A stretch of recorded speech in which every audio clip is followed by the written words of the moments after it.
¿Listo? Bueno, entonces a partir de este momento estamos grabando nuestra primera sesión en donde pues ya hemos declarado cuáles son las herramientas que vamos a utilizar, ¿no? O sea, declarado Colab como nuestra herramienta.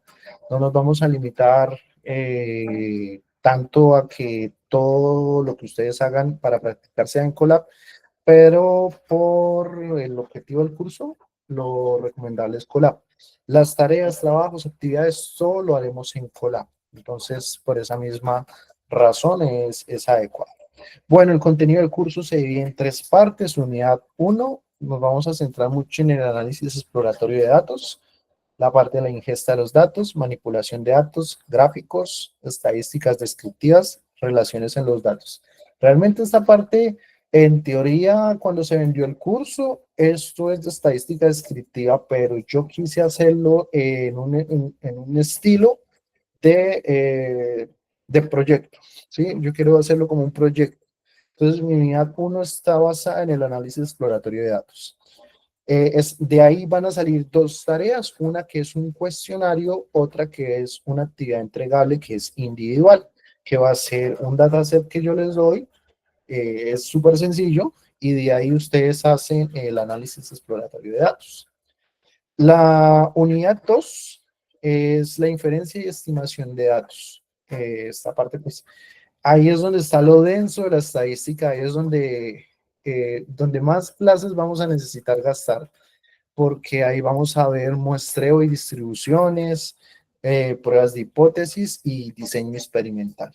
¿Sí? Para quienes sean de ingeniería industrial, de pronto todo eso que ustedes ven ahí puede resultar bastante tradicional a lo que ustedes vieron en sus cursos de estadística. Realmente hay una gran afinidad, por ejemplo, para quienes estudiaron ingeniería industrial con lo que es gestión de operaciones y lo que es el data science. O sea, esa es otra cosa más que podemos agregar a la intersección de caminos que hay entre estadística, modelado matemático y también gestión de operaciones puede entrar acá. Y es que muchas veces nosotros tenemos que hacer inferencia y estimación de los datos, nosotros tenemos que proponer hipótesis y probarla. ¿Sí? Nosotros necesitamos hacer experimentos. Entonces, esa parte muchas veces le entregan un gran valor a las compañías y ese valor agregado que le entregan las compañías es la razón por la cual los científicos de datos ganan más que otras personas en la compañía. ¿Sí? Y gracias a eso, pues muchos de nosotros muy pronto vamos a tener mucho trabajo en esta parte. ¿Listo? Entonces, esas dos partes que son el análisis exploratorio de datos y la parte de las pruebas de hipótesis, los diseños experimentales, es lo que consume casi el 80% del tiempo de un científico de datos. El resto es el modelo, ¿sí? A veces uno piensa que es el modelo todo el tiempo y no, resulta que es la parte previa. Eh, ya la unidad 3 ya es los modelos predictivos. Infortunadamente, este no es un curso de Machine Learning. Sería chévere poder avanzar un poco más y ver otros modelos, pero pues nosotros nos vamos a centrar en dos modelos particulares, que son el de la regresión multilineal y el de la clasificación por regresión logística. Spoiler, es el mejor. En el de regresión lineal no es el mejor. El mejor es, bueno, no mentiras, uno no puede decir que es el mejor, pero digamos que yo digo que es el mejor en el sentido que clasifica y da interpretabilidad, que a nivel de científico de datos es algo muy útil, ¿sí? Porque a veces hacer un modelo que no les genera a ustedes una interpretabilidad, como científico de datos, no puede ser, no es tan satisfactorio, ¿sí? Puede ser que funcione muy bien, pero como que queda un vacío, ¿sí? Entonces, eh, esas cosas pues hay que tenerlas en mente y pues nosotros pues vamos a trabajar un poco en ese tema. Ahí en esa parte vamos a ver la introducción al Machine Learning, como les decía, la diferencia entre modelos de regresión y de clasificación, aunque nosotros vamos a hacer los lineales, que son esos que les comentaba. Eh, hay, digamos, un modelo que yo recomiendo mucho que lo estudien con calma, que el curso no lo incluye y no sé si más adelante se ve con detalle, que son las máquinas de soporte vectorial, que hoy por hoy las aplicaciones que tienen son fuertes, fuertes porque eh, pues hay mucha matemática de fondo y muchas veces es un poco abstracta, pero hay un buen contenido en la web de gente que ha hecho mucho trabajo para que eso quede como más claro y se entiende cómo funciona. Entonces, ahí hay como varias cosas para hacer. En esa parte veremos la diferencia entre predecir y estimar, ¿sí? Eso es una buena pregunta que cuando yo empecé en este tema, la primera clase, el profesor llegó y empezó uno por uno. ¿Cuál es la diferencia entre predecir y estimar? ¿Sí? Entonces, vamos a verla y pues prácticamente tiene que ver con lo que les decía la regresión logística, ¿sí? Vamos a ver la introducción al preprocesamiento para Machine Learning, introducción al Fine Tuning y la evaluación de los modelos de Machine Learning. Todas estas partes pues hacen parte de los modelos predictivos. ¿Listo? La duración del curso son 2 meses. Y como recomendación, pues para los que no tienen tanta experiencia en Python, aunque la tengan en otros lenguajes de programación, que seguramente se les va a hacer súper fácil, eh, yo les compartiré en el mensaje un enlace que va a este curso eh, de fundamentos de Cisco, que es este programita aquí.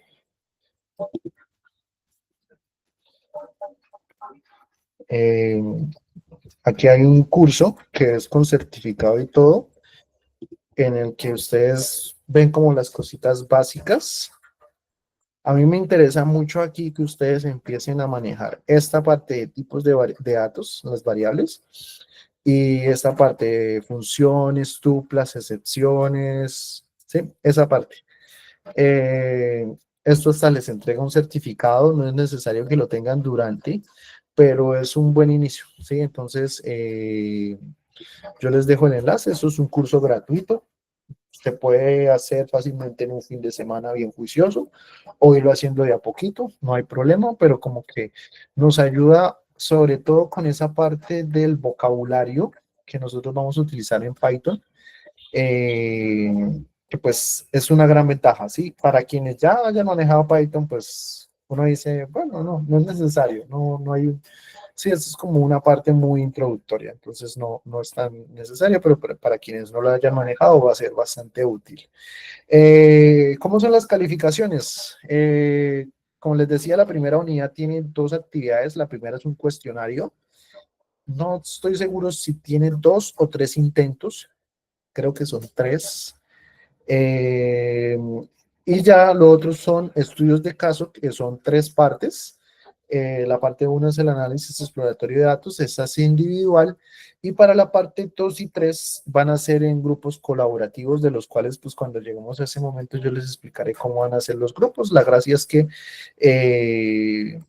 cada grupo entrega una actividad en grupo y pues ustedes mismos deciden cómo se organizan. Ustedes como grupo eligen un dataset sobre el cual van a hacer la actividad que sea para la actividad 2 como para la actividad 3 y ustedes mismos definen sus objetivos y hasta dónde llegan. Eh, en los otros periodos, por ejemplo, en el primer periodo se hicieron los grupos por afinidad en temática, ¿sí? Entonces se hicieron en un grupo los industriales, en el otro los de sistemas y así sucesivamente. El periodo pasado hubo una variabilidad muy grande en los grupos, lo cual a la hora de elegir del modelo no, el dataset, fue complejo, les tocó como votar y todo, o sea, no era tan fácil, pero digamos que el análisis se hizo muy diverso, o sea, cada uno observó cosas muy diferentes y fue muy bueno. Entonces, siempre están esos 2 puntos de vista y pues ustedes son los que eligen más adelante. Cuando yo les explique cómo es la actividad, pues ustedes entenderán cómo funciona. Este cuestionario, ya ahorita les digo hasta cuándo va, porque este cuestionario, si no estoy mal, va hasta el miércoles de la otra semana a medianoche. Se puede realizar. Sí, esa es la primera actividad que nosotros hacemos. De una vez les anticipo que la próxima clase será el próximo jueves. O sea, van a tener toda la semana para practicar con el material que yo les voy a pasar hoy, cómo hacer este cuestionario. De todas formas, ahorita vamos a hacer como una parte de la sesión en la que les vamos a explicar cómo funciona todo esto y para que ustedes empiecen a familiarizarse. La justificación del curso, a mí este gráfico me gusta mucho porque en el mundo de los datos, todas esas que están ahí son como habilidades que hay que tener. Y si ustedes se dan cuenta, Data Scientist tiene una gran complejidad en ese sentido a la parte de la estadística, a la parte de la inferencia, a la parte de la experimentación, ¿sí? Diferente a otros campos como son el analista de datos, ¿sí? Que aunque si ustedes se dan cuenta ahí la parte de la visualización, de las métricas y los reportes están muy marcadas en el data analyst, el data scientist también debe tener como esas nociones para poderlo hacer. Eh, si su empresa es grande, es muy probable que ustedes puedan centrarse 100% en hacer data science. Pero si ustedes están, no sé, en una empresa pequeña, en una pyme, en una empresa ya, una organización más pequeña, es probable que ustedes tengan que hacer un poco de todo. Mi experiencia personal es que yo estuve en una empresa en la cual yo fui contratado para ser data scientist, pero en un momento yo era el que estaba haciendo la ingeniería de datos y en otro momento yo estaba haciendo la parte de Machine Learning Engineer. Entonces yo tuve que aprender a hacer muchas de las cosas que están allá arriba, sobre todo estos data pipelines. Y la razón fue porque yo tenía un curso de AWS, ¿sí? Entonces eso fue una lección en ese sentido y también porque yo hablaba portugués y el cliente nuevo era portugués, era brasileño, entonces no, ahí me tocó, ¿sí? En parte eso me ayudó a conseguir donde estoy actualmente, porque pues después de ese momento empecé a mirar otros horizontes, ¿sí? Porque pues, de alguna forma yo decía, yo quiero ser data scientist, no quería ser data engineer ni data analyst, ¿sí? Yo quería ser data science, pero puede ser que les interese todas estas cosas, porque pues es interesante siempre, sobre todo esa parte de desplegar un modelo es chévere. Si el curso nos da tiempo, les muestro cómo desplegar un modelo. Hacemos un ejemplo de cómo desplegar un modelo. De pronto algunos de ustedes ya lo saben, pero no todos, entonces se puede hacer eso. ¿Listo? Entonces, por esa misma razón, cuando nosotros miramos la pirámide de los datos, tiene esa preferencia desde la parte de la colección, la parte de cómo están guardados, de cómo se preparan, de cómo se analizan, de cómo se hacen los testeos y cómo se lleva a producción. Si se dan cuenta, el rango en el que ustedes pueden encontrarse como data scientist es muy grande, pero en general irían desde el nivel 3 hasta el nivel 5, en general, ¿sí? Por lo general, pues esa parte de ya llevarlo a producción, ya si están en una empresa grande, afortunadamente no les tocarán, a menos que ustedes sean el senior, ¿sí? El encargado de muchos de esos proyectos, en cuyo caso, pues sí hay que estar de la mano con alguien que sí haga esa parte propiamente. Entonces, si se dan cuenta, nosotros estamos muy involucrados en todo este proceso, sobre todo en la parte estructural de dicha pirámide. Y digamos que una referencia que también se los voy a compartir en versión PDF pirata.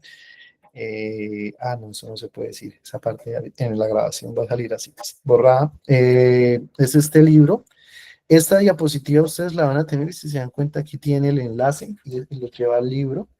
Ese es un libro de estadística que pues a mí me ha parecido muy bueno, yo lo tengo en físico y todo. Lo compré justamente en una feria de libro de la UNAP. me pareció muy bueno. Tiene código en R y en Python, pero spoiler, en Python está desactualizado. Entonces, si ustedes lo van a trabajar en local, pueden hacer esas cosas con la versión adecuada de Python. Si lo van a hacer en Colab, ya no funciona, pero pueden hacer una cosa que es copiar el código y mirar a ver qué cambia para que lo ajusten. En R también pasa lo mismo. Está en una versión de R que no es la actual, pero creo que casi nadie trabaja en la versión actual de R. Todos los que trabajan R trabajan en versiones antiguas. Por ejemplo, yo la versión de R que tengo instalada en este computador es súper antigua, de forma que, digámoslo así, depende mucho de la versión que se tenga. Está el libro de Moore de estadística aplicada, que pues en la parte, más que todo la utilizo aquí para conceptos, y ese libro de Sebastián Rasca, los libros de este señor es más, yo siempre hago la campaña para que todo el mundo lo empiece a seguir en LinkedIn, porque él de vez en cuando, un día se levanta, digámoslo así, tipo como el sticker del gatico comunista, y empieza a compartir sus libros. Entonces, casi todos los que tengo los he sacado así, y es una de las grandes referencias en cuanto a bibliografía actualmente, y ese libro en particular es muy bueno. Ese es el que es una lagartija. No sé por qué utiliza la lagartija, pero ahí aparece ese libro que es una gran referencia para todo lo que es Machine Learning. ¿Listo? Bueno, entonces, un poco de cómo funciona acá el campus. Como ustedes se dieron cuenta, aquí tienen en el panel los anuncios. Aquí siempre es donde yo voy a subir pues la información de las webconferencias, las grabaciones y posibles cambios que se presenten por si sucede algo. Hay que estar muy atentos. Los invito a que en el foro de discusión se presenten, en el foro de Conozcámonos. Hay 4 que ya se presentaron, entonces los invito a que se presenten ahí. Es como muy útil. En la parte de tareas, a ustedes les van a aparecer cada una de las tareas. Miren que aquí está el cuestionario y la fecha de entrega está para el 24 de septiembre a las 11:30 de la noche. No me deja ponerlo a las 12 ni a las 11:59, entonces está hasta las 11:30. Las calificaciones, aquí ustedes, bueno, a ustedes les va a salir diferente, entonces ignoren esta es la versión para el docente. Están los módulos, en donde está cada uno de los contenidos de cada una de las secciones. Entonces, por ejemplo, para la unidad 1, está aquí en la página de inicio, se ve mejor. Página de inicio. En esta parte nosotros vemos pues todo lo que está generalizado en esta parte de análisis exploratorio de datos, que es la unidad 1. Y aquí ustedes pueden ver el material que hay. Spoiler, estén más atentos al material también que yo comparto por anuncios, porque, digámoslo así, yo, como les dije, voy actualizando muchas cosas. Aquí está un multimedia de gráficos con Matplotlib. Spoiler, lo mejoré bastante. Acá está un sonoviso, que pues no va, esto es más como introductorio, y esta parte también es como más introductoria, esto también lo mejoré muchísimo. Eh, Tenemos algunos recursos aparte, que ustedes pueden utilizar para ir a ver. Yo trato siempre como de ir a la documentación, por así decirlo. Entonces, de esa forma, pues se hace un poco más fácil también para ustedes, el trabajo aquí con esta, con esta temática. ¿Listo? Entonces, por ejemplo, les voy a mostrar un notebook de Colab, que está aquí, que es este, que es el que corresponde a los Markdowns. Esto es Colab, entonces vamos a hacer lo siguiente. Yo voy a darle aquí en compartir. Déjame un segundo. Y entonces aquí está cualquiera que tenga el enlace. Voy a copiar acá en el menú, en, en los mensajes. Ahí les sale el mensaje. Ustedes abren el link y los va a llevar a algo de esta forma. Y ustedes solo que lo lleve al link y me avisan cuando ya esté así. Cuando ya esté así, se meten aquí en archivos y le dan en guardar una copia en Drive. Y de esa forma se guarda en el Drive de ustedes y ya lo pueden editar. Por favor, hagamos eso.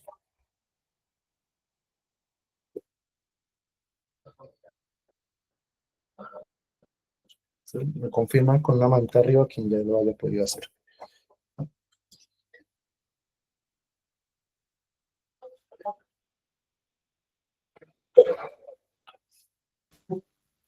Gente,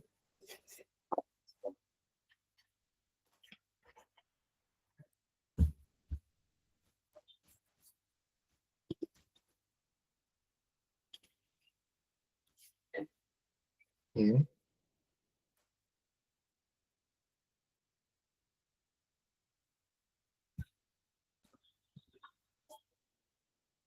bien. ¿Alguien tuvo problemas con el enlace? Sí, señora, uno no puede abrir.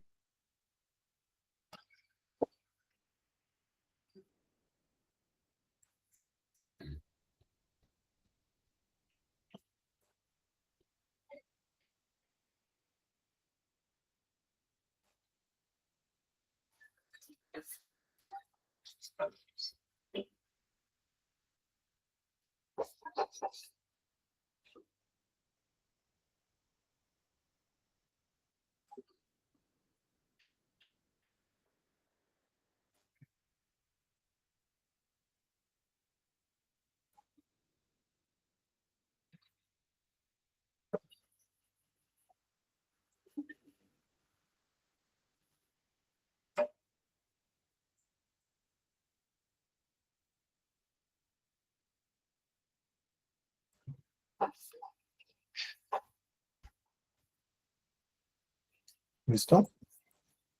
¿Pudieron?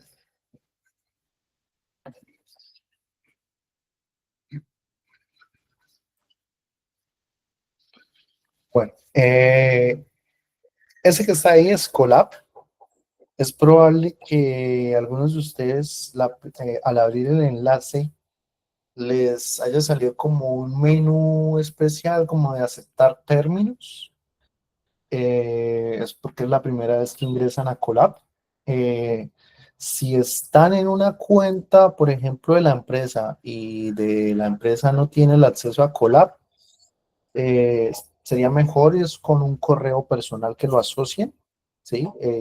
Eso puede suceder a veces porque pues Colab utiliza recursos de Google, entonces digámoslo así como que para los correos personales no pone tanta restricción porque él asume que no es una compañía que pues va a utilizar, no va a necesitar desplegar muchas cosas, ¿sí? Entonces, este primer collab que les envío es como una, una visión a lo que puede llegar a ser una de las ventajas que nosotros tenemos de trabajar Python en algo llamado un notebook, un cuaderno.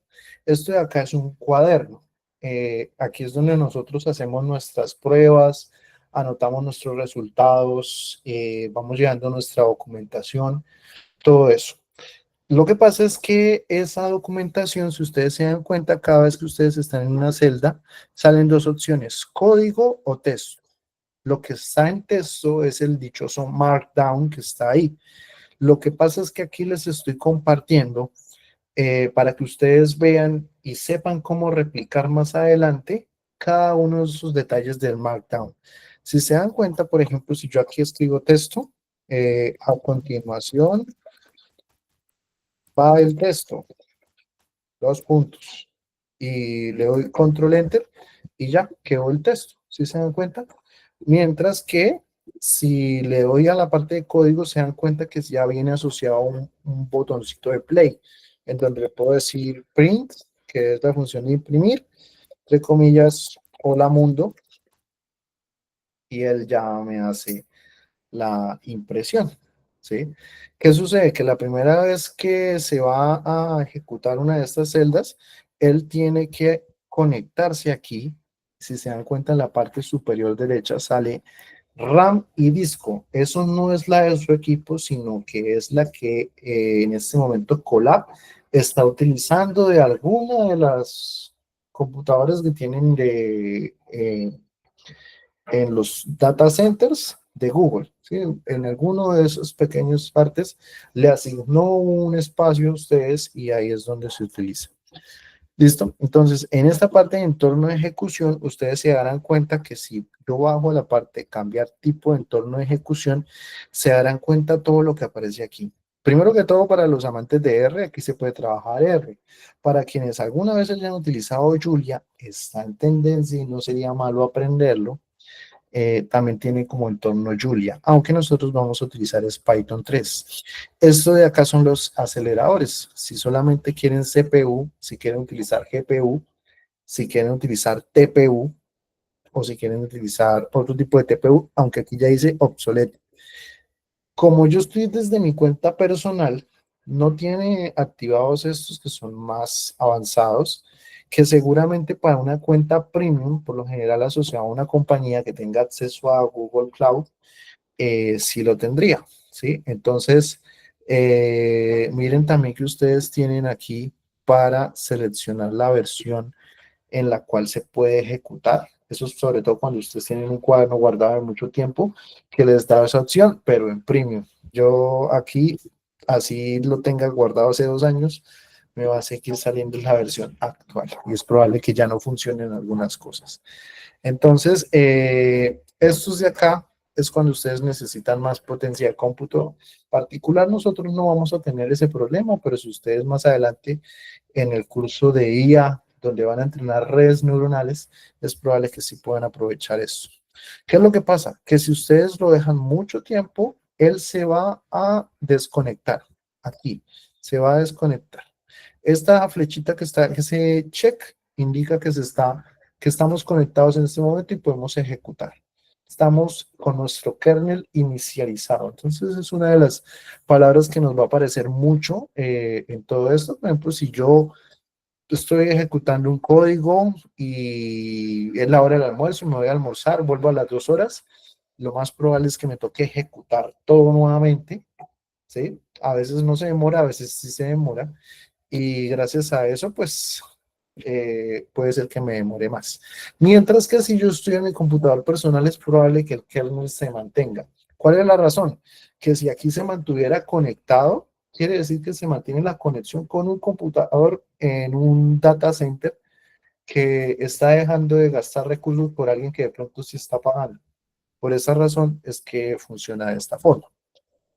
Nosotros podemos hacer lo siguiente, si ustedes quieren, pueden aquí entrar en esta flechita y reiniciar la sesión. Si ustedes quieren reiniciar el kernel, algo que quedó mal, algo que afecte totalmente la operación, la recomendación siempre es reiniciar la sesión. Interrumpir la sesión es cortar el kernel. Eso se utiliza mucho cuando le están cobrando a uno, que uno no quiere ni siquiera esperar a que se cancele, sino que quiere interrumpirla, o si detectaron que hay un error fatal y es mejor salvarlo antes. Por ejemplo, si al final del proceso tienen que se guarde en un Excel y ustedes se dan cuenta que en un proceso algo hicieron mal y lo va a guardar en blanco y va a sobreescribir lo que ustedes ya tienen, en ese momento es mejor decir interrumpir la ejecución. O sea, eso es algo de emergencia. Pero en general, borrar todos los resultados es para que quiten las salidas. Eso por lo general no se utiliza. Nosotros vamos a dar aquí en ejecutar todo. ¿Sí? Si ustedes se dan cuenta, miren que me apareció aquí esta ventanita de ayuda. Intenten ustedes darle en el botoncito de ejecutar todo. Puede ser que se demore un poco, pero ustedes se van a dar cuenta que aparece esta pantalla de ayuda. ¿Sí?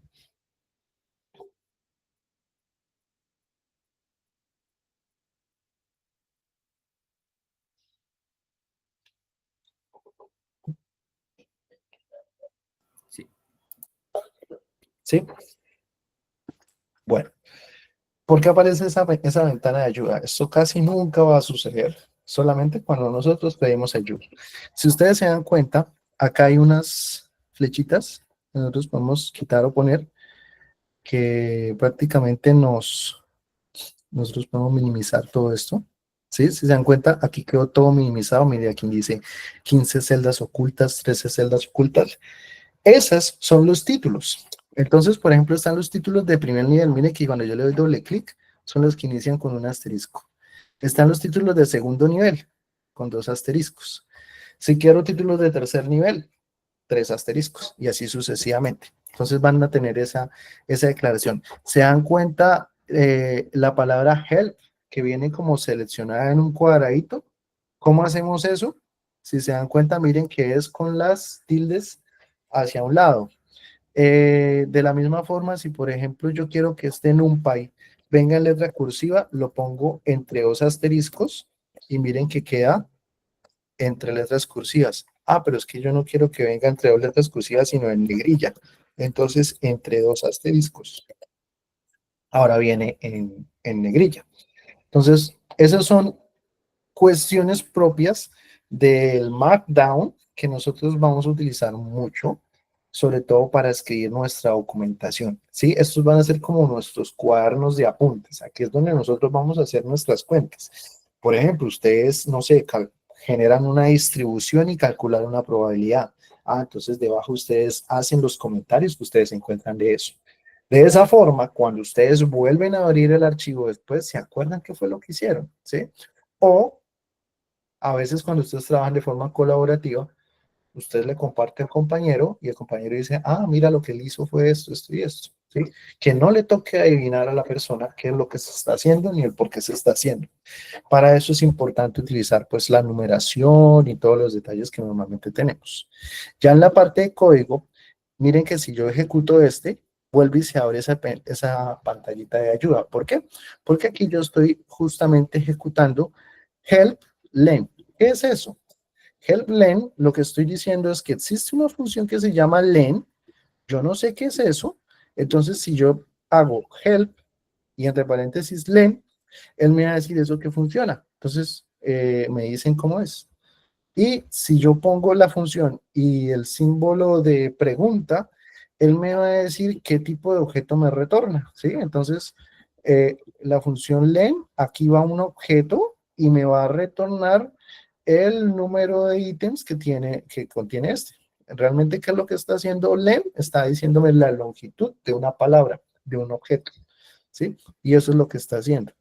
Entonces, esa sería una función. Aquí yo tengo apagado esto. Si se dan cuenta, cuando es en código y yo le pongo ese asterisco, eso indica que ese no se está ejecutando, ¿sí? Por ejemplo, para los que están acostumbrados con SQL, ¿se acuerdan que ya eran 2 rayitas para hacer los comentarios? Entonces, aquí funciona de la misma forma. Hay otra forma también de hacer comentarios. Por ejemplo, si yo pongo 3 tildes, aquí puedo escribir texto. Y si lo ejecuto, eso no le va a pasar nada. Eso funciona para lo que es la documentación, ¿sí? Que es muy importante, es una buena práctica. Aunque bueno, eso no es el tema del curso, pero de una vez es importante que nosotros aprendamos a documentar nuestro código. Si, por ejemplo, yo quiero utilizar esa función, ¿cómo la utilizaría? Perdón, no lo abrí bien. Código, entonces len, y entre paréntesis, y aquí, si yo lo ejecuto así, él va a decir, hey, pero ¿qué estamos haciendo? ¿A qué quieres que le calcule el len? Entonces, aquí tiene que ir una palabra. Las palabras que son objetos van a ir entre comillas, o simples o dobles. ¿Por qué se valen las dos? Porque a veces necesitamos una combinación de las dos. Por allá más adelante hay un ejemplo de estos. Por ejemplo, en este caso, la palabra es curso de estadística. Entonces, si yo le doy len, él me va a decir 20, ¿sí? Si se dan cuenta que hay 5, acá hay 2, acá hay 4, uy, perdón, 4. Entonces, aquí me está teniendo en cuenta los espacios, ¿sí? Para darme ese 20. Es decir, esa función lo que me entrega es la distancia o la longitud de una palabra, y de eso se trata esa función len. Ahí ustedes pueden poner la frase que sea, pueden poner su nombre y le va a decir la longitud que tiene. ¿Listo? Eso es la función help. Aquí ustedes pueden poner cualquier función y él les va a arrojar la ayuda. Por ejemplo, si yo pongo la función print, es para imprimir, como habíamos puesto antes. Hola mundo. Simplemente es para imprimir. ¿sí? Pero ¿qué pasa si yo le pongo aquí help, abre paréntesis, print? Él me va a decir esa función, qué es lo que hace. Entonces, miren, me dice, eh, bueno, aquí viene como las instrucciones de cómo es que debe venir, miren que cómo se debe separar. Esto de acá que está acá son los detalles que tiene la función. Cuando viene así, son las cosas que tiene por defecto, ¿sí? Más adelante nosotros veremos cómo utilizarlos bien, pero realmente aquí me define qué es lo que hace, qué es lo que hace esta función.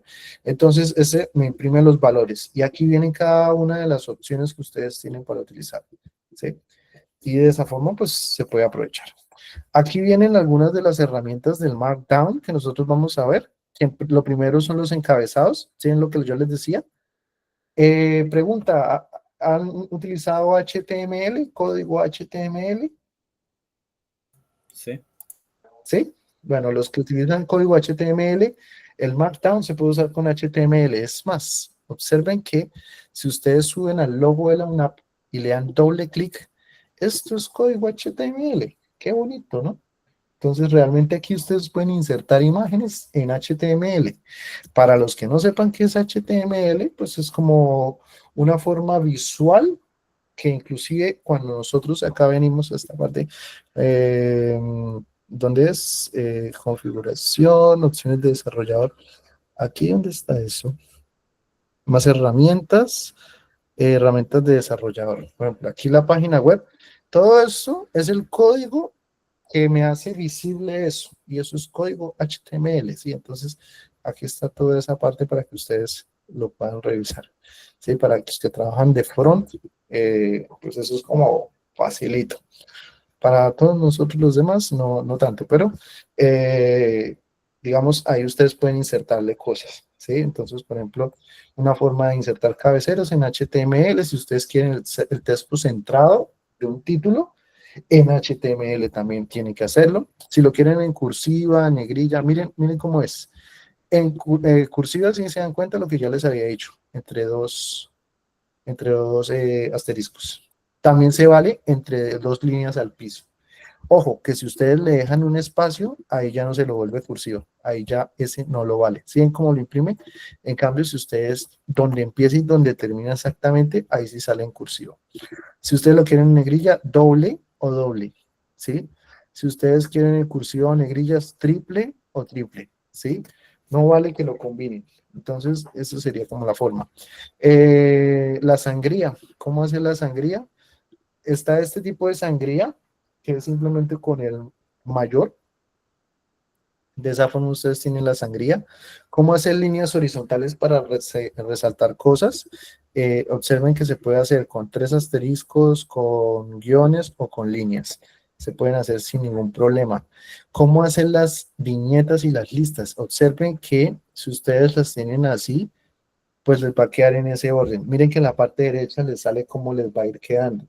Eso solo pasa en Colab. Cuando ustedes lo hacen en Visual Studio, por ejemplo, no es así.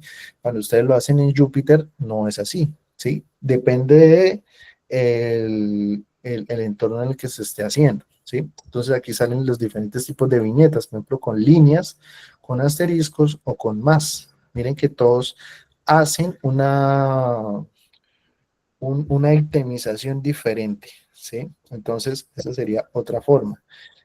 Acá miren que hay más código HTML para que ustedes lo aprovechen. ¿Cómo hacer texto resaltado? Ah, miren, es código HTML, es donde empieza y donde termina Mark, ¿sí? Esa es una forma. Por ejemplo, este también es con HTML, ¿sí? Si se dan cuenta. Cuando yo le doy doble clic es que veo exactamente cómo se hace.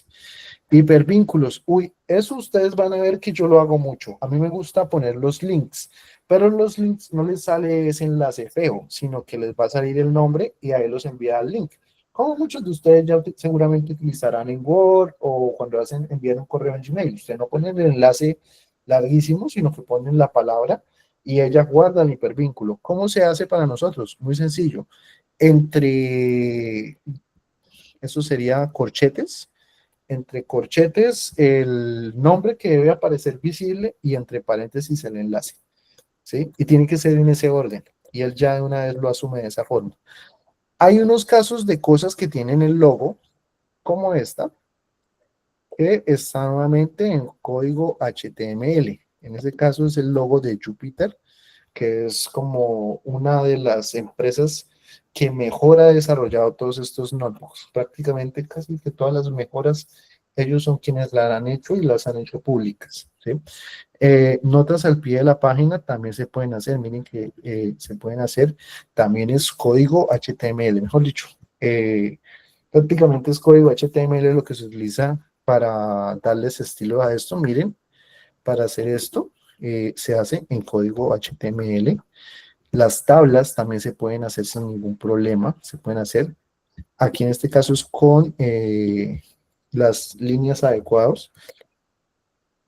Las ecuaciones, esto es código LaTeX, también se pueden hacer acá, es compatible con el código LaTeX, inclusive para cosas ya un poquitico más fuertes, como por ejemplo escribir una matriz, escribir una función por partes, se puede hacer ahí sin problema. Si se dan cuenta aquí yo puedo poner una ecuación un poco más elegante, ¿sí? Entonces todo eso ustedes lo pueden hacer ahí en el Markdown. También hay formas de imprimir las cosas, por ejemplo, si ustedes quieren imprimir un valor, ¿sí? Y ustedes tienen guardada una variable, lo pueden imprimir de esta forma, ¿sí? Si ustedes quieren imprimir una lista, también se puede. Si ustedes quieren iterar, se puede. Si ustedes ya le dieron un valor antes y lo quieren volver a ver, simplemente escriben el valor. Esto solo pasa en los notebooks, en un código de Python normal no sucede así. Si ustedes le dan acá en descargar, el archivo que nosotros estamos utilizando es un notebook, que es este IPNB. Mientras que si ustedes descargan este es un archivo Python crudo. No se va a ver de esta forma, ¿sí? Entonces, esas son como las dos opciones. Creo que si ustedes escogen descargar el código Python, solamente se va a descargar lo que es código. Todo lo que ustedes tengan de comentarios no se descarga. O bueno, así era hace algún tiempo. No he vuelto a hacer eso. Por ejemplo, si tienen dos valores, pueden hacer las operaciones que quieran ahí.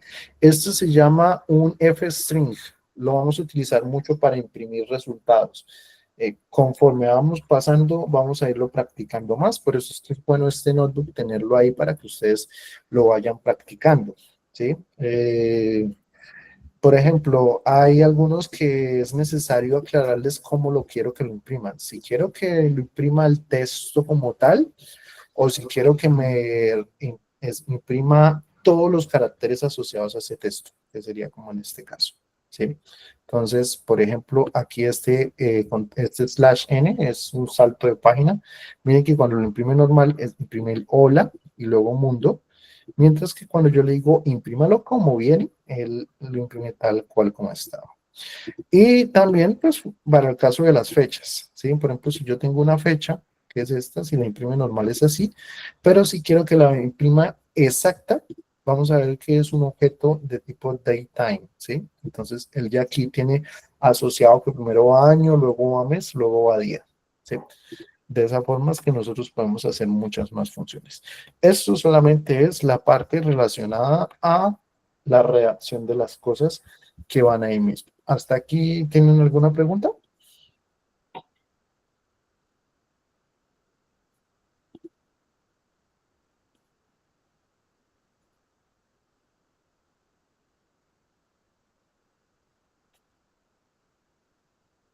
¿No?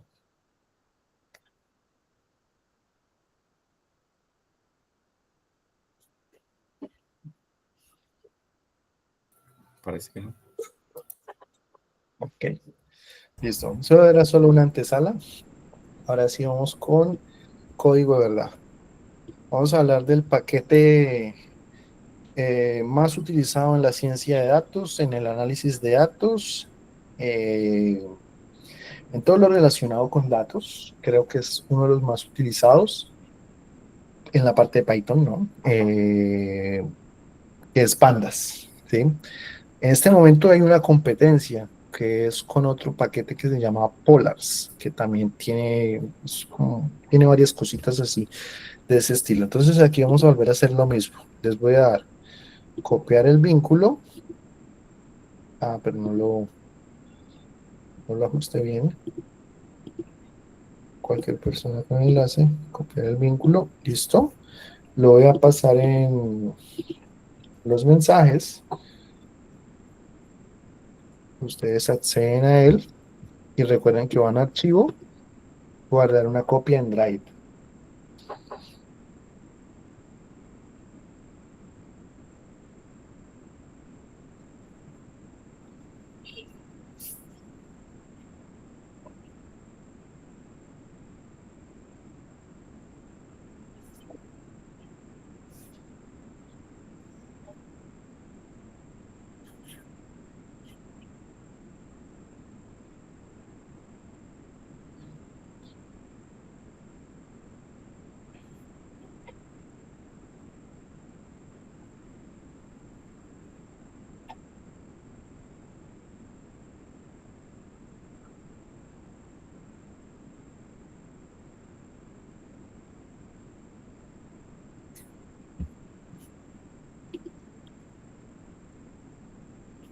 ¿Me confirman si pudieron acceder a él? Sí, señor. Sí, Sí. ¿Sí? Sí, señor. Sí, señor. Excelente. Ok, en este caso nuevamente quienes ya pudieron acceder le van a dar en la tecla de ejecutar todo.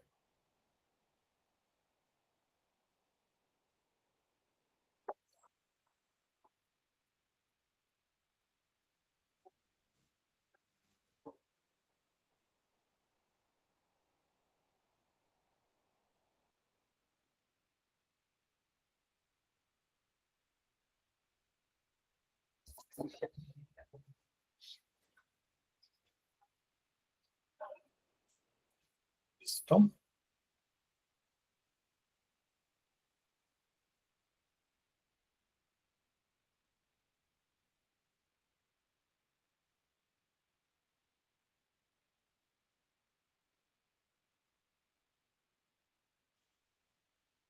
Voy a darle yo también acá en ejecutar todo.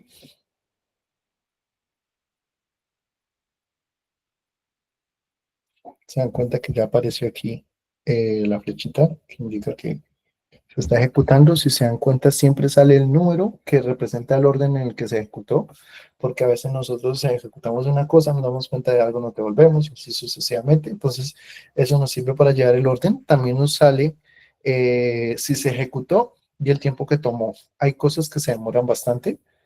Hay otros que se ejecutan en una cantidad que él ya no la estima como mayor que cero, sino simplemente pones 0 segundos.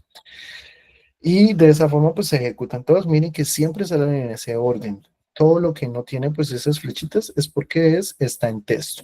Entonces, en este caso, siempre es necesario al principio importar los paquetes que se van a usar, o por lo menos importarlos antes de usarlos, ¿no? Si no, les va a arrojar un error. Si ustedes utilizan algo que pertenece a un paquete y no importaron el paquete, pues él les va a decir que de dónde estás sacando esa función o qué es eso. Si se dan cuenta, aquí aparece un enlace que si yo le doy ahí, él me envía a Kaggle, que es, bueno, ya la quitaron. Bueno, se cayó esa página. El caso es que ese es Kaggle, en donde está un dataset que se llama Customer Churn Classification. Voy a buscar que seguramente actualizaron el enlace. Entonces, Customer Churn Classification. Datasets.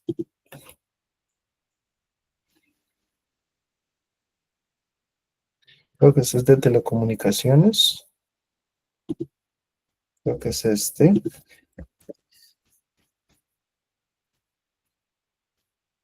Se desconectó.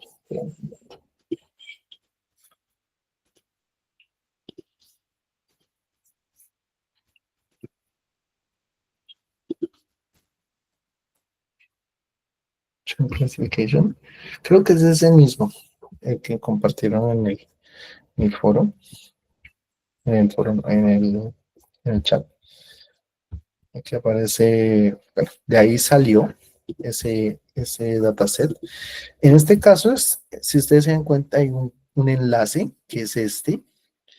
Este enlace, si ustedes se dan cuenta, aquí dice GitHub, es porque él accede a GitHub, en particular está subido en mi GitHub, en donde tiene los datos, ¿sí? De ahí es que él se alimenta para los datos que se van a utilizar en esta parte. Y aquí utilizamos PD, que corresponde al paquete pandas. Miren que nosotros estamos importando pandas, pero lo estamos importando con el alias PD. Por lo tanto, cada vez que se debe utilizar pandas, viene a venir PD antes. Y la función leer el CSV, se sabe que es un CSV por la extensión.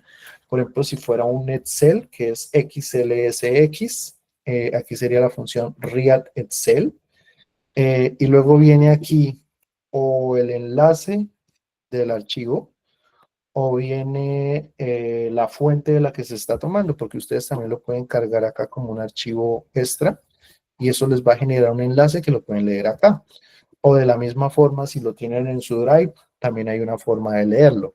O a veces uno lo puede leer de acá mismo, ¿sí? Por ejemplo, si yo le doy en download, aquí me sale el enlace. Todo esto lo tengo que copiar para poderlo descargar. Creo que por ahí hay otro archivo en donde hacemos eso y lo podemos ver sin ningún problema. Entonces, eso que está haciendo acá es llamarlo DF.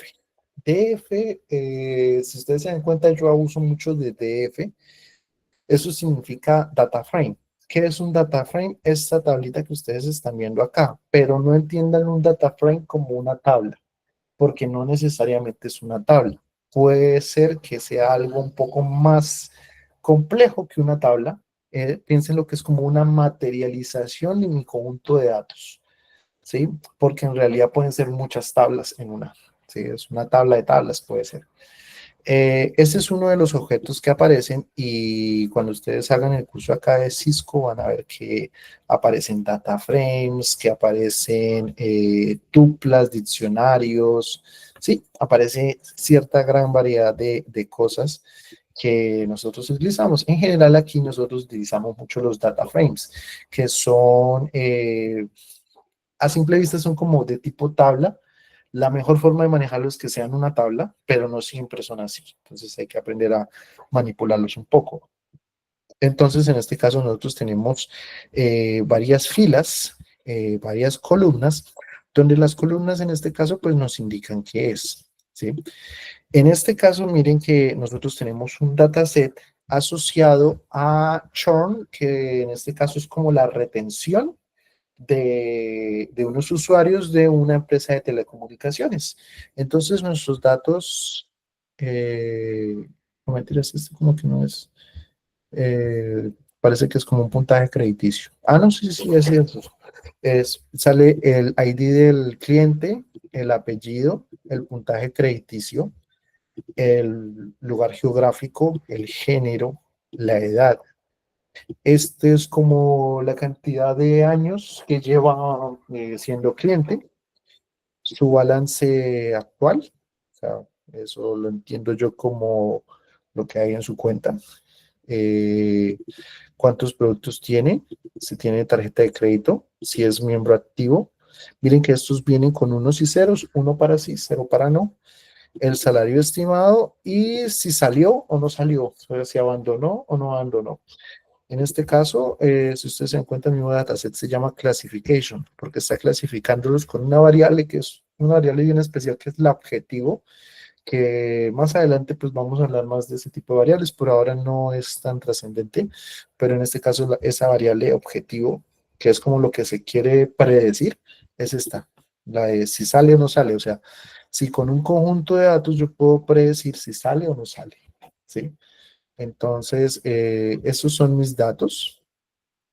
Yo aquí estoy imprimiendo el head, que son las 5 primeras filas, pero yo también podría imprimir tail, que es como los últimos 5 datos. ¿Sí? Si se dan cuenta, en total son 1000, no, 10.000, porque arranca de cero. Estos son los últimos 5 datos. También podría imprimir con la función sample, un dato aleatorio. O si ustedes quieren, le ponen acá dentro del paréntesis 10 para que les muestre 10 datos aleatorios. ¿Qué es lo que sucede con este? Que cada vez que yo lo haga, me va a dar 10 diferentes. ¿Sí? Entonces ahí ese tiene un problema. Mientras que aquí por defecto me da 5, pero si yo le pongo acá 3, él me va a dar los 3 últimos. Y siempre me va a dar los mismos 3 últimos. ¿Por qué? Porque los 3 últimos son los 3 últimos. Mientras que al azar, el azar cambia. ¿Sí? Entonces, eso es algo importante. Si yo acá le pongo como opción seed, no, random state. Y le pongo cualquier número. Pongámosle 2025 y le doy acá a play, miren que siempre va a dar el mismo. Eso es un truquito como para fijar que siempre me salgan los mismos. ¿Qué es random state? Es lo que nosotros acá llamamos como la semilla. Es una forma en la que garantizamos que no se me muestren valores aleatorios, ¿sí? Como para mantener ese... Justo a mí me interesa revisar este caso, entonces yo quiero que sea así. ¿Sí? Eso al momento de entrenar modelos, ustedes van a ver que es muy importante. ¿Por qué? Porque si su modelo se entrenó con los primeros 1000 datos y al otro día usted vuelve y hace el modelo y no le fijó el modelo ya va a ser diferente porque se va a entrenar con otros datos. Entonces él tiene que fijar. ¿Cómo los fija? Con eso, ¿sí? Con esa semilla, que es como lo que se hace habitualmente. Asimismo, nosotros tenemos esta función que se llama info. Bueno, van a ver que nosotros siempre vamos a poner el nombre del objeto, que en este caso es DF, que así lo llamamos, que eso es el conjunto de los datos. Y head tiene ese paréntesis. Miren, tail se pone en paréntesis. Sample se pone en paréntesis. Info se pone en paréntesis. Pero, por ejemplo, si yo hago df.shape, así, sin paréntesis, él me devuelve esto. ¿Qué pasa si yo le pongo paréntesis? Él me va a arrojar un error, ¿sí? Entonces ahí ustedes pueden decir, uy, hay cosas que tienen paréntesis, hay cosas que no tienen paréntesis. ¿Cómo saber cuál tiene paréntesis y cuál no? Sencillo. Piensen en que cuando no tiene paréntesis es un atributo, es una característica de ese objeto. ¿De qué objeto? De esa tabla. En este caso, shape es la forma. 10.000 filas, 14 columnas, ¿sí? Esa es características propias, cosas propias de él. Mientras que esta info es una función. Cada vez que venga con las paréntesis, así los paréntesis vengan vacíos, ellos van a venir vacíos cuando se está cargando lo que es por defecto. Por ejemplo, si yo hago aquí help info, creo que no necesito ponerle aquí, no me dice que está definido, creo que tengo que ponerlo así. ¿Sí? Entonces aquí sí tuve que ponerlo todo, me devolvió lo que arroja, pero abajo me muestra todas las características de eso, ¿sí? Que era lo que hablábamos antes de ese help. Entonces, este es como para ayudarme a entender qué es eso, ¿sí? Entonces, en este caso, lo que nosotros tenemos cuando hacemos info es que nos muestra cada una de las columnas cuántos valores no nulos, entre comillas, ya en algún momento miraremos eso, y el tipo de datos, que eso es otra de las cosas que es bueno que ustedes entrenen acá, si se dan cuenta, tipo de datos.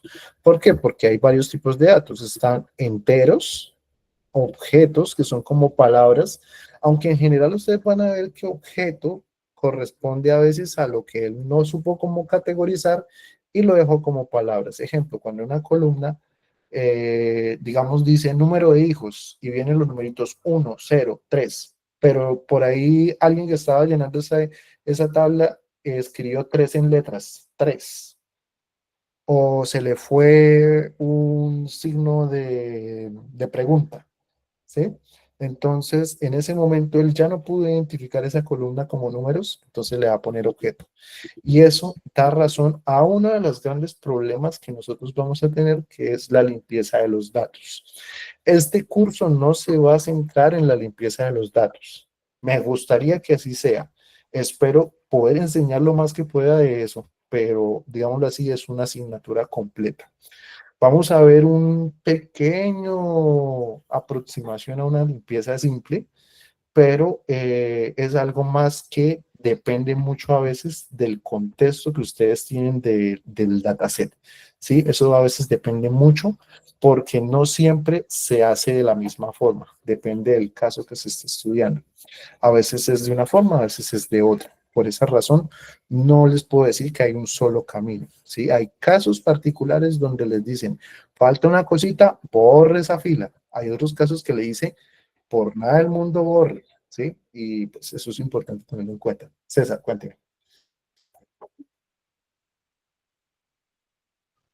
¿Se puede resumir la limpieza de datos como asociar a un tipo de dato específico? Es una forma, es una forma. Por ejemplo, hay unos modelos de Machine Learning generados para limpiar los datos. Entonces, por ejemplo, te faltan, digamos, te llega a faltar la edad, ¿sí? Pero resulta que todos los otros datos se parecen muchos a otro cliente.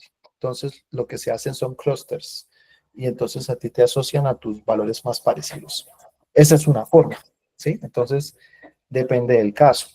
De pronto otra persona que ya tenga más conocimiento del dataset dice, no, puede tener el mismo balance, puede tener el mismo salario, puede tener la misma edad, pero eso no quiere decir que vaya a tener lo mismo en este otro valor. Entonces eso no funciona, ¿sí? Entonces por eso es importante ese contexto. Y ese contexto no lo da la experiencia. Y ese contexto muchas veces implica investigación, ¿sí? Entonces, por esa razón, digamos que no hace parte del curso en este momento. Creo que hay un curso en el que hacen algo parecido, que es esa parte de los clusters, pero es una línea más asociada a la minería de datos, que es una sublínea de la estadística, ¿sí? Nosotros por ahora no vamos a hacer eso, ¿sí? Entonces, por ese lado no se preocupe. También está, por ejemplo, la función describe, que lo que me entrega son algunos estimadores de cada una de las columnas, por ejemplo, el conteo, la media, la desviación estándar, el mínimo, el valor del 25%, que es el primer cuadril, segundo cuadril, que es la misma mediana, tercer cuadril, máximo. ¿Sí? Entonces, de todas las variables que son numéricas, miren que aquí no me aparece la que es el apellido, que es el objeto. ¿Por qué? Porque ¿cómo voy a promediar un apellido? Entonces, aquí solamente me aparecen las que son numéricas. Puedo imprimir esto como values, ¿sí? Puedo imprimirlos. Miren que aquí los tengo así, pero yo también podría hacerlo así. Y me imprime eso. Pero, ¿cuál es la diferencia? Que aquí me da el objeto array. ¿Qué es un array? Un vector. Entonces, es un vector de vectores. Entonces, ya es más complicado. Las columnas, miren que se viene sin el paréntesis, igual que los valores. ¿Por qué? Porque los valores ya están dentro de la tabla. Yo no necesito hacer nada para tenerlos. Las columnas ya están dentro de la tabla, son propios de ellos. El index corresponde a estos numeritos de acá, ¿sí? Entonces, inicia en 0, se detiene en 10.000 y va de uno en uno. Eso no siempre sucede. A veces el index son las fechas de, por ejemplo, transacciones. Por ejemplo, cuando ustedes trabajan con datos ¿de qué? De acciones. De acciones, el index por lo general es la fecha. Entonces, ahí les dicen que desde qué fecha hasta qué fecha va y cada cuánto va aumentando, ¿sí? Entonces, ese es un detalle. Bueno, aquí también nuevamente está esto. Orden y subconjuntos. Por ejemplo, yo tengo mi dataset, pero ahora quiero que se organicen los datos por edad. Entonces, mire que la columna de edad arranca en 18. Él hace esto para que se economice como la información ahí. Entonces, eso lo me muestra, miren, los primeros 5 y los últimos 5. ¿Sí ven? Entonces, van de 18 a 92, mientras que hay muchas personas con 18, hay solo dos con 92, y antes de 92 no está ni 91, ni 90, ni 89. ¿sí? Entonces, ese sería como ordenarlos. Pero usted dice, no, pero yo los quiero al revés, yo quiero de mayor a menor. Entonces, ¿qué se le agrega a este parámetro? Ascending is false, y miren que ahora es de mayor a menor, ¿sí? Entonces, eso sería para ordenarlos de vez en cuando. Bueno, ordenarlos, sobre todo cuando nosotros estamos haciendo la exploración. Bueno, usted dice, bueno, pero es que, por ejemplo, hay varios de 18. Yo quiero un segundo criterio de orden. Bueno, entonces lo pongo en una lista. Miren la diferencia entre aquí, que él está solo, y aquí, que viene dentro de ese corchete. Cuando vienen dentro de esos corchetes son listas, ¿sí? Son listas. Entonces, aquí le está dando prioridad a la edad y segundo al puntaje crediticio. Entonces, si ustedes se dan cuenta, la edad, todos estos son de 18, pero el puntaje crediticio va del mayor al menor, ¿sí? De los de 18. Luego seguirán los de 19, entonces viene primero el que tenga mejor puntaje de 19 y así sucesivamente. Miren que al final los de 92, el último que me muestra es el que tiene peor puntaje crediticio de los dos que tienen la mayor edad, ¿sí? Entonces, eso sirve para ordenar el dataset. ¿Cuál es el problema de esto que estamos haciendo? Aquí estamos visualizándolo con un orden, pero no quiere decir que el dataset ahora esté organizado así. Mientras que si ustedes hacen que esto, por ejemplo, esto igual a df ordenado, por ejemplo, le hacen esto, ya lo llamaron así, y ahora aquí podemos hacer df ordenado, punto head, por ejemplo, y ahora ya quedó guardado así, ahora ya es así, pero el que se llama df ordenado. Si ustedes quieren guardarlo como df, lo pueden hacer también y no hay problema. El caso es que df sigue teniendo el orden original. df ordenado sí tiene este orden de acá. Si uno no hace eso, va a seguir desordenado, ¿sí? Entonces, dependiendo de lo que ustedes están haciendo, ustedes mirarán si lo quieren ordenar o no lo quieren ordenar. Por lo general uno no lo ordena, por lo general uno hace eso es cuando está buscando algo en particular para observar. Por ejemplo, que usted sospecha que la última transacción no está bien registrada. Entonces, ¿usted qué hace? Tiene dos opciones, o lo ordena de menor a mayor, o simplemente le da aquella impresión que le muestra solo los últimos registros. Depende de lo que se quiera hacer, ¿sí? Entonces, de esa forma, pues uno puede tener como una idea. Pero, por ejemplo, si ustedes quieren observar los últimos 5 días de las transacciones, para analizarlos de esta forma, no es una buena práctica mirarlo aquí. Para eso es mejor utilizar las herramientas de visualización, que eso es otra de las cosas que tenemos que aprender a hacer, ¿sí? ¿Hasta aquí preguntas? No, señor. ¿No? ¿Van conmigo? ¿Bien? Sí, señor. ¿Sí? Sí, señor. Listo. Bueno, por ejemplo, ustedes están haciendo algo y usted dice, no, pero yo para qué quiero el Customer ID, no, yo para qué quiero round number. A mí solo me importa la edad, el puntaje crediticio y el género. Se puede filtrar. ¿Cómo se filtra? De esta forma. DF, abren las llaves, ¿sí? Abren las llaves y dentro de la llave le ponen la lista de columnas. ¿Sí ven que aparece 2 veces? O sea, abren una llave como para indicar que aquí viene un filtro y dentro de la llave ponen una lista de columnas que son la edad, puntaje crediticio y género, y de esa forma tienen lo que está acá. También eso les sirve para hacer otros filtros. Por ejemplo, ustedes quieren ver solamente los que la edad sea menor que 30. Entonces, abren este de acá, miren, este de acá. Voy a copiar este solamente. Vamos a verlo acá. Bien, entonces él me dice falso, falso, falso, falso, verdadero, falso, falso, falso. O sea, él está comparando una condición.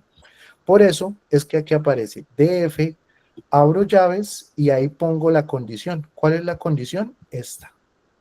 Aquí dice lo mismo, ¿sí? O sea, DF, abro las llaves y puse la condición. ¿Cuál es la condición?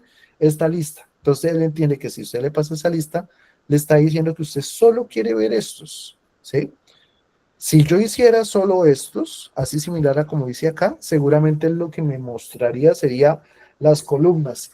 Falso, falso, verdadero, verdadero, falso, falso, ¿sí? Entonces, aquí cuando yo hago esto, lo que estoy haciendo es que él me está filtrando los que cumplen una condición. ¿Cuál es la condición? Esta de acá. ¿Listo? De esa forma, él me muestra solamente los menores de 30. Si se dan cuenta, aquí solo hay menores de 30 en lo que se alcanza a ver, ¿sí? En lo que se alcanza a ver. Por ejemplo, si yo quiero algún filtro un poco más exótico, yo quiero solamente los que tienen origen alemán. Aquí que viene la condición. Si yo llego, copio esto y lo miro acá, va otra vez a aparecerme una columna de falso, falso, falso, solamente aquellos que en geografía diga Germany son los que van a aparecer true. Entonces aquí viene DF y la condición. Esa es la forma en la que nosotros hacemos nuestros filtrados. Por ejemplo, nosotros decimos, oiga, ¿será que yo creo que acá hay una discriminación? Yo creo que acá todos los que dicen origen Alemania se fueron. Entonces, ¿usted cómo hace para saber eso? Ah, pues simplemente hace el filtro y revisa. Y se da cuenta, miren que hay unos que se fueron, pero otros que no. Entonces, esa hipótesis no es cierta, ¿sí? Por lo tanto, pues ya tenemos otra forma como de analizar esto. ¿Se pueden poner dos condiciones? Claro que sí, solo que ahora toca la primera condición en paréntesis. Este es un AND, lo que en lógica, por ejemplo, los de sistemas van a decir, ah, eso es facilito, pero para los que no, eso es que cumpla las dos condiciones, or que cumple alguna de las dos, ¿sí? Entonces, ese sería el AND. El OR es una barrita. El OR sería esta. Esto mismo. Esto sería, pero la pongo acá, esta barrita, ¿sí? Este es el OR, ¿sí? Este es el OR de esas condiciones y este es el AND, ¿sí? De esa forma, que cumpla las dos condiciones y este es que cumpla alguna de las dos condiciones, ¿sí? La única forma que no aparezca ahí es que no cumpla las dos. Por ejemplo, miren que el primero que me muestra es el 7, ¿sí?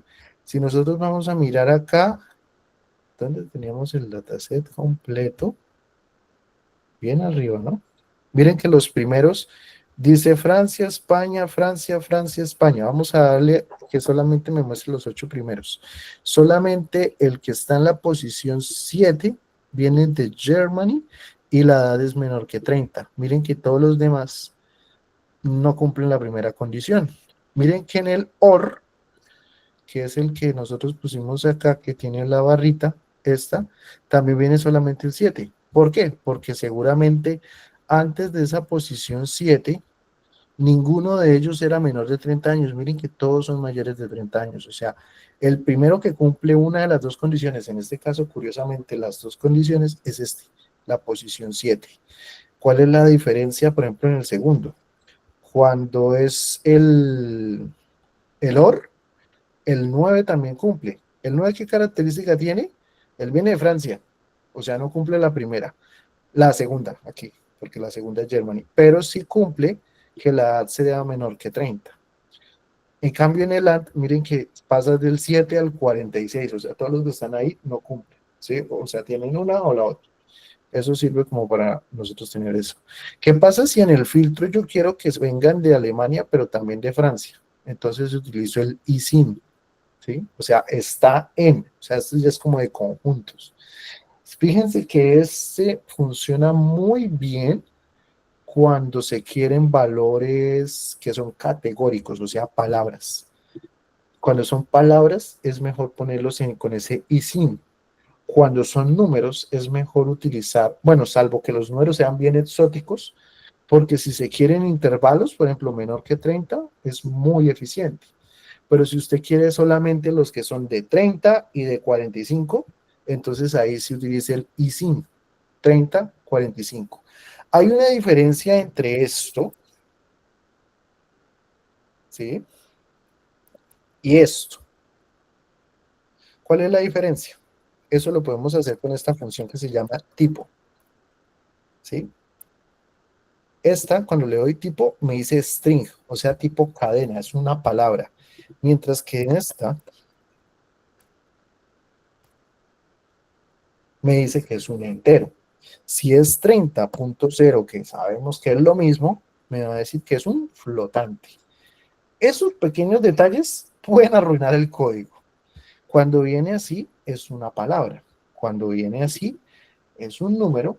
y cuando viene un número flotante, y cuando viene solamente así, es un entero, ¿sí? Entonces, van a haber funciones que son propias de flotantes, otras que son propias de enteros, otras que son propias de cadenas, ¿sí? Entonces, por ejemplo, si yo le digo, por ejemplo, si yo le digo 30 más 30,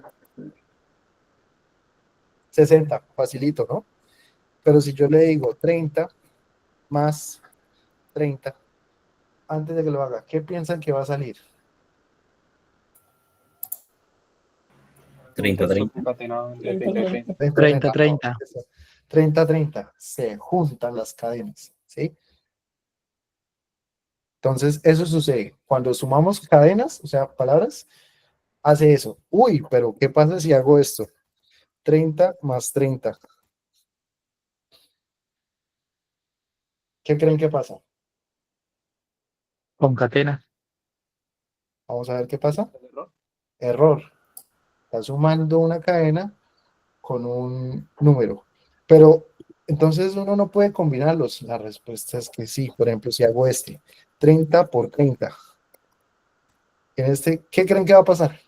30 veces 30. 30 veces 30, exacto. ¿Sí? Entonces, ese es el detalle. Hay un pequeño detalle aquí, chiquitico como eso, puede arruinar totalmente el código. Y si nosotros no entendemos la estructura subyacente de él, puede ser que nuestra función esté bien salvo por un pequeño detallito allá. Y siempre nos sale error, siempre nos sale error y no nos dimos cuenta es que no le borramos o se nos pasó un pequeño detalle. Por ejemplo, a veces nosotros hacemos las funciones y le hacemos como un indexado, como de varias columnas como para no confundirnos, y de repente una cosa se la quitamos y se la quitamos así, poniéndole simplemente el asterisco al principio. Y resulta que eso, no sé, borró el paréntesis con el que cerraba y nos marca el error. Por eso es que para nosotros es muy importante poder entender qué es lo que nos está diciendo acá. Hoy en día es fácil, porque si ustedes en un momento no saben qué es esto, simplemente cogen este error y se lo ponen a ChatGPT y le dicen, oye, ¿me puedes explicar cuál es el error? Si pueden, también pónganle este código de una vez que fue el que generó el error. Y les va a decir, mira, esto está sumando una cadena con un entero, eso no se puede. ¿Sí? Y ya, con eso se salvan de todo. ¿Listo? Entonces a veces es importante hacer eso. Por ejemplo, de la columna puntaje crediticio yo puedo sacar la media con la función media, la mediana, el mínimo, el máximo, ¿sí? Aquí le estoy dando que lo imprima. Si no le pongo ese imprimir, no pasa nada porque estoy en un notebook. Pero si lo voy a poner en un código en formato general, no funciona. Me queda exactamente lo mismo. Eso es por las características del notebook. La varianza, la desviación estándar, la suma, el cuantil 75 lo puedo calcular. Miren que si tengo una lista de variables, le puedo calcular la media. Pues me da la lista de las medias de cada uno de ellos. Pero él, por si acaso, me dice que me lo está dando en flotante. ¿Por qué me hace esa aclaración? Porque es que la edad se la está dando en entero. Para él poder calcular esa media, él necesitó convertirlo a flotante, ¿sí? Por eso es que lo hace así, ¿sí? Hay algunos casos bastante restrictivos en donde uno les pone la condición para que esto también me lo entregue como el mismo tipo que venía. Esos casos existen y es importante tenerlo en cuenta. También, por ejemplo, ustedes pueden hacer esto. Ustedes dicen, pero yo solo quiero dos cifras significativas, o sea, que solamente me dé dos valores decimales. Miren, con round 2, o sea, le agregué ese 2, simplemente con la función round, y ahora solamente me da dos decimales. Si yo quiero que tenga 14 decimales, también lo hace. ¿Qué es lo que sucedió? Que él ya cortó ahí porque ya no hay más, ¿sí? Pero hay casos en donde sí hay, ¿sí? Entonces, de esa forma lo hace. Los conteos, esto es muy importante. Value counts. Esta es una función que vamos a utilizar mucho. A veces nosotros solamente vemos un pequeño vaso de agua del mar de datos que tenemos ahí. Entonces aquí necesitamos utilizar herramientas estadísticas fáciles. Cuando nosotros aprendimos estadística, una de las primeras cosas que vimos fueron las tablas de frecuencia. Entonces, Value Counts lo que me dice es, dame cuál columna quieres y yo te voy a decir las frecuencias. Entonces, por ejemplo, el género masculino, hay esta cantidad, femenino, hay esta cantidad. De repente, miren que yo la puedo poner de esta forma o la puedo poner de esta forma y no hay problema, no hay ningún problema. Cualquiera de las dos sirve, ¿sí? Pero si, por ejemplo, la columna se llamara gender y tuviera un espacio, ahí ya no lo podría hacer acá.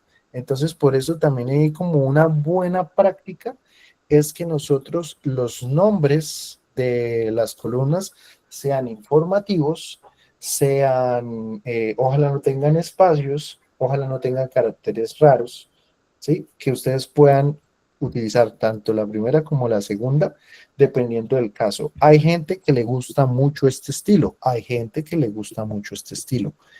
Ambos son válidos en Python, pero si ustedes pasan a otros lenguajes, hay otros lenguajes donde solo vale este o donde solo vale este, ¿sí? Entonces es importante. Si no estoy mal en Spark, solamente vale este. Entonces es importante tener en cuenta eso. ¿Listo? Por ejemplo, aquí yo quiero que se ordenen, pero de pronto yo no quiero que se ordene, que me dé el conteo, sino que me dé la frecuencia relativa. Entonces le agrego este parámetro, normalize true. ¿Sí? Entonces me va a dar la frecuencia relativa. ¿Listo? ¿Hasta aquí van conmigo? Facilito, ¿no? Sí, señor. O sea, si a ustedes les dan un dataset el día de mañana, pueden seguir, tratar de imitar esto mismo en ese. ¿Sí? Sin problema. Profe, ¿Sí? sí, tengo una pregunta con respecto a eso. En las actividades, si nos mandan a hacer esos trabajos con dataset sobre el redondear las decimales, ¿usted nos dirá o cuántos decimales hay que redondearlos o es a libertad del programador? Depende. En nuestro caso, si la guía dice deme 2 decimales, usted lo redondea a 2 decimales. Si no, ya es estilo suyo que usted diga por no, o sea, por ejemplo, usted hace un cálculo y le salen 20 decimales. Eso no se ve tan bonito, entonces usted puede ponerle antes acá en un markdown texto. Vamos a redondear a 10 decimales, a 5 decimales significativos, ¿sí? Y ahí ya es decisión del programador, ¿sí? Pero en general yo no trato de meterme en esas cosas. A mí me interesa más ver como lo que hace cada uno, ¿sí? Como realmente en las actividades, ustedes van a ver que pues yo doy varias libertades. Las condiciones son más que todo como de hacia dónde tiene que ir la actividad, pero a mí me gusta más en la retroalimentación que yo le doy, como dar consejos. Como, mira, esta parte lo pudiste hacer mejor así, o te faltó considerar esto, ¿sí? Entonces, en ese sentido es que más o menos funciona, ¿sí? O sea, la idea es como que ustedes practiquen, intenten, ustedes mismos van dándose cuenta, porque pues todos tienen una experiencia profesional en la cual se dan cuenta, uy, esto como que está extraño o esto como que huele mal, ¿sí? Entonces, de esa forma, pues hay esa libertad. El group by, cuando yo quiero agruparlos, por ejemplo, si yo los quiero agrupar por país, quiero ver el puntaje, la media del puntaje crediticio. Sería así, primero viene el país que va a quedar acá en la izquierda, después viene entre las llaves el valor que va a quedar para cada uno y después viene el estadístico que se le está aplicando, ¿sí? Si son más de un estadístico, se utiliza esta función agregada, ¿sí? Que sería, en este caso sería mínimo, máximo y la suma, ¿sí? Resulta que si yo aquí le agrego esta min, ya no funciona, porque min funciona bien y mal a la vez para pandas. Entonces, cuando uno necesita hacer unos cálculos de ese estilo, por ejemplo, este de acá, y yo quiero agregarle otro, necesito agregarle import numpy as np, ¿sí? NumPy es nuestro paquete, por así decirlo, de matemáticas que nos ayuda a hacer las cuentas. Entonces aquí le agrego np.med, ¿sí? Entonces, en ese caso, él ya lo ejecuta y me agrega la medida, ¿sí? Mientras que si yo le quito eso, él me va a arrojar un error, ¿sí? Porque él no sabe qué es eso. Él sabe que es media, abre paréntesis, cierra paréntesis. Pero aquí en esta lista de funciones, él no sabe qué hacer. Por lo tanto, es necesario utilizar a NumPy, que es el que sí utiliza. Inclusive usted puede ponerle np.median, puede ponerle np.desviación estándar y miren la tabla tan grande que nos aparece, ¿sí? Con todos los estadísticos que ustedes necesitan. Entonces esto sirve cuando ustedes quieren ver cada una de esas variables de esta, cada uno de esos estimadores de esta variable agrupadas por la posición geográfica, ¿sí? Si usted necesita agruparla por dos cosas, mire que puede ponerlo como una lista y él lo agrupa Francia, mujer, Francia, hombre, Alemania, mujer, Alemania, hombre. ¿Qué es lo que sucede en este caso? Que esto puede llegar a ser confuso. Entonces, en ese caso, es mejor hacer una tabla de pivotes. La tabla de pivotes es esta. Mire que estoy haciendo lo mismo. Entonces, por ejemplo, este de acá corresponde a la media del puntaje crediticio de mujer y Francia. Es más fácil de leer esta que esta. ¿Por qué? Porque está agrupada de esa forma convenientemente. Entonces, dependiendo del caso, a veces es necesario hacer una, a veces es necesario hacer otra. Yo personalmente, si tengo que agruparla por dos y solamente tengo un valor a estimar, prefiero la tabla pivote. Pero si voy a estimar varias cosas, mejor esta, ¿sí? Porque aquí es claro que este es el puntaje crediticio, pero si yo necesito más, voy a quedar muy confundido, ¿sí? Esa tabla pivote que también en estadística la llamamos tabla de contingencia o tabla cruzada, generalmente se encuentra con las sumas de las cosas. Entonces, para eso se le agrega este parámetro aquí, margins, ¿sí? Eso le agrega la columna de la suma al final y al principio, ¿sí? Por ejemplo, en este caso no estoy calculando media, en este caso estoy contando. Entonces, por eso viene, ¿cuál función va a utilizar? Contar. En cambio aquí, ¿cuál función va a utilizar? Media, ¿sí? Entonces, de esa forma como que lo tiene en general. Aquí viene cómo cambiar los índices. Esto ya es como para que ustedes lo practiquen. El slicing, que es como para seleccionar, por ejemplo, usted solo quiere la fila 10 a la 15. ¿Cómo lo hace? Si se dieron cuenta, sample no funciona porque él los escoge aleatorios. Entonces, esa es como la forma de explorarlo. La idea es que ustedes exploren este notebook, intenten replicar muchas de estas cosas. Eso también pues acompañado de esto del curso y para los que pues ya tienen como mayor experiencia las demás cosas. Y adicionalmente a eso,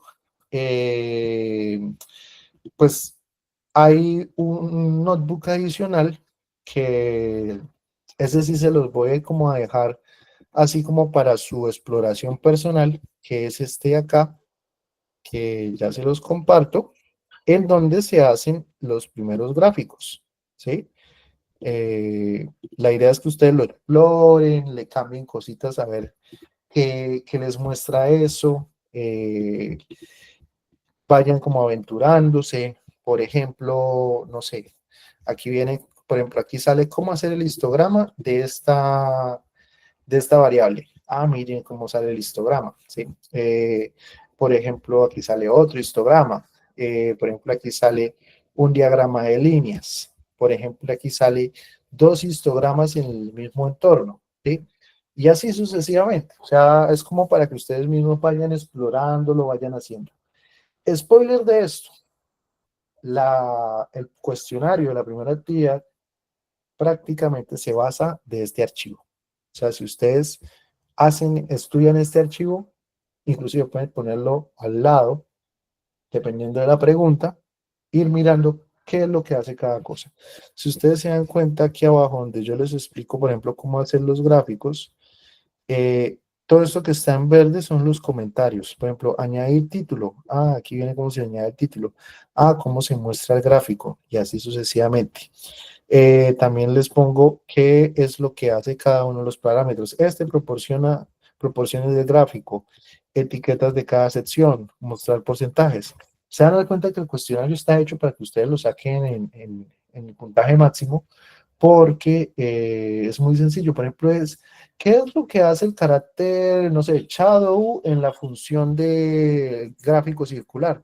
Ah, mire que shadow es la sombra para darle el efecto 3D. Entonces, por ahí ya estará una opción así de ese estilo. ¿Sí? Entonces, mejor dicho, este notebook es el que ustedes pueden utilizar para realizar esa actividad sin ningún problema. Miren que vienen algunos links con las documentaciones de las cosas. Aquí vienen también explicaciones. Yo en general trato de que esos notebooks tengan la mayor documentación posible, como para que quien quiera profundizar más en cada uno de los detalles tenga cómo hacerlo sin ningún problema. ¿Listo? Entonces, si se dan cuenta, ya nos fuimos hoy con 3 notebooks, de los cuales el primero es como de truquitos para escribir. El segundo es algo que nosotros vamos a utilizar mucho en la exploración, que son las herramientas de pandas. Y el tercero es algo en lo que vamos a profundizar ya más adelante, pero pues por ahora les comparto lo necesario para que ustedes puedan responder el cuestionario y sacar el puntaje máximo sin ningún problema. No sé si tengan preguntas.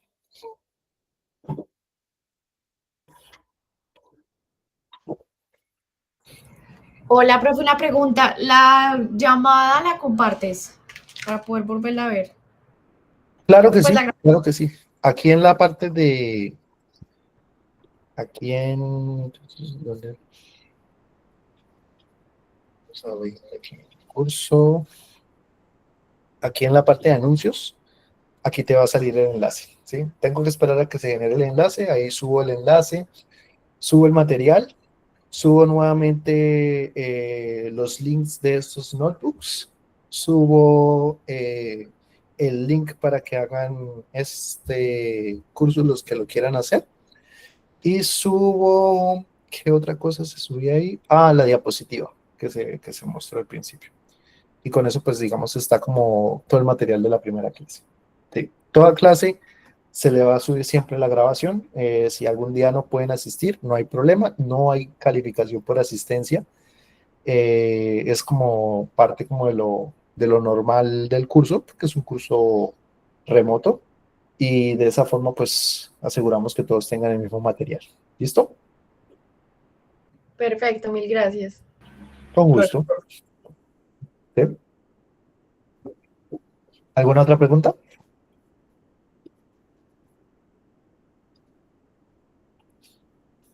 ¿No? Profe, perdón, sí, tengo una pregunta. Sí. Cuéntame. Sí, en este curso se comporta como en otro curso que aquí se llama Solución Creativa de Problemas, donde pues cada unidad dura, por ejemplo, semana uno para la unidad uno, semana 2 para la 2 y así, y que se van Ah, cerrando bueno. conforme pasan las semanas, o cómo es el cierre No, de nosotros estos. tenemos, mira, en tareas salen la fecha de cada tarea. Por ejemplo, el cuestionario inicial va hasta el 24 de septiembre y la primera tarea va hasta el 6 de octubre, pero yo siempre antes de eso hago una actividad donde explico en detalle la tarea. En este caso es el cuestionario que ustedes deben responder, que son 5 preguntas, tiene un tiempo límite de 45 minutos y pueden desarrollarlo, como les decía, hasta el 24 de septiembre, que es el miércoles de la otra semana, ¿sí? ¿Cuántos intentos tienen? Bueno, de una vez les muestra el resultado y creo que nada más, sí. Entonces, no, son 10 preguntas. Como les decía, la idea es que ese cuestionario pues sale prácticamente de este notebook. Entonces, estudiando un poquitico el notebook, ya están más que listos para presentar ese cuestionario. En general, nadie pierde ese cuestionario, ¿sí? Es Está hecho para que todos saquen 10. ¿Sí? Entiendo, profe, muchas gracias. Listo, con gusto. ¿Alguna otra pregunta, chicos? Y chicas. La clase de la próxima semana es ¿a qué hora? Sería tipo 7 de la noche Colombia. Más o menos. Ok. ¿Día lunes? No, el jueves. Jueves. El lunes estaré viajando, entonces todavía no, el lunes no se puede. Pero entonces la clase serían lunes y jueves o solamente jueves. En general, lunes y jueves. En general, lunes y jueves, sino que para esta primera semana, como ustedes tienen un cuestionario primero, se deja como ese periodo para que puedan trabajarlo tranquilos.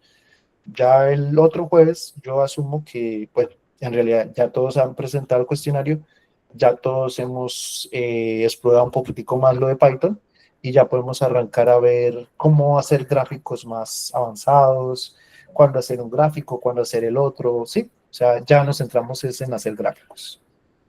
Ok, y es a la misma hora, ¿cierto? Ambos días. De aquí en adelante va a ser 7 de la noche, ¿sí? Hoy fue excepcional porque pues yo estoy en Colombia, entonces se podía, pero en general va a ser de 7 a 9 de la noche. Ok, gracias. ¿Listo? Gracias. Listo. Entonces, no viendo nada más, dejaremos por acá, nos pasamos un poquitico más de lo normal. Cualquier pregunta, ya saben, me pueden escribir al correo aquí o inclusive en el foro de discusión. En esta parte que dice foro asesorías, ustedes pueden poner ahí la pregunta de lo que ustedes necesiten. Yo trato de estar mirando todos los días, así decía en un rato, todos estos detalles. De la misma forma, por ejemplo, en los anuncios, ustedes pueden comentar los anuncios, no hay problema. Se supone que pues es de acceso público y pues cualquier duda también puede ser la misma duda que tengo otro compañero y les sirva para responderla. ¿Listo? Entonces pueden utilizar las herramientas que nosotros tenemos sin ningún problema. Para eso estamos, ¿no? Para eso están pagando también, seguiría. ¿Listo? Listo, profe, gracias. ¿Listo? Bueno, Muchas gracias. entonces vamos a parar por acá. Voy a tener aquí la grabación.